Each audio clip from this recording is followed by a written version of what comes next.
रोज हर time कल जैसे दिन दर्शन की था और ना कुछ दुकान अच्छा लेके गया स्कूटी मांगने छोड़ने वो अच्छा।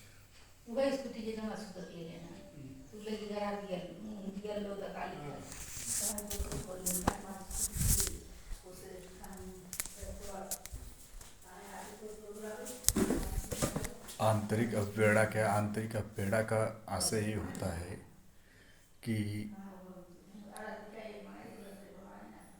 आंतरिक अपवेड़ा का मतलब ये होता है जो प्रेरणा अपने अंदर खुद निहित होती है, इस प्रकार की अपवेड़ा आंतरिक अपवेड़ा कहलाती है। हमारे कहने का अर्थ ये है भी, ये लोग हमारे कहने का अर्थ ये हमारे कहने का अर्थ ये है भी, ये लोग जिससे काम हुआ, क्रोध हुआ, काम क्रोध काम क्रोध लोभ मोह अहंकार, ये सब आंतरिक अपवेड़ा के अंतर्गत है। और बाहरी अपेड़ा, अपेड़ा का अर्थ ये होता है भी, लोग बाहरी अपेड़ा वो अपेड़ा है जब व्यक्ति दूसरे, जब उपलब्धि सम्मान आशा पद प्रतिष्ठा जो पाते हैं उससे जो अंदर आगे बढ़ने की जो इच्छा होती है उसे बाह्य प्रेरणा कहते हैं।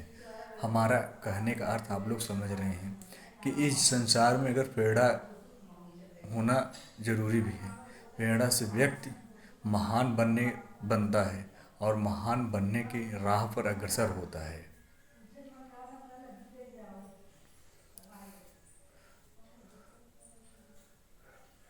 हमारा आपका और हम सबका स्वभाव एक होता है और हम सफलता के राह पे अग्रसर होना चाहते हैं, इसलिए बाह्य प्रेरणा होना जरूरी होता है। बाह्य प्रेरणा से अधिगम में अच्छाई मिलती है। समाज के ताने बाने को सहना नहीं चाहिए, समाज के ताने बाने से लड़ना चाहिए। ठीक है। अब जैसे मान लीजिए मुझे शीशा देखने में बड़ा डर लगता है सर, जो है फैक्ट बोल रहे हैं, तो मेंटली तो एक कहानी एक नाथ महाराज की, उनको एक व्यक्ति रोज थूकता था, रोज उनको ऊपर थूकता हर दिन, तो मुस्कुरा के जाते गंगा नदी में नहा लेते थे।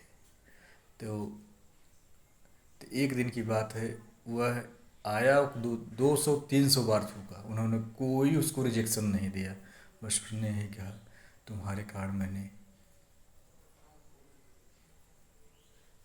माता गंगा कितने बार स्नान करने का सौभाग्य प्राप्त किया। यानी हमारे कहने का अर्थ यह है कभी कभी अभिशाप भी वरदान की बनता है।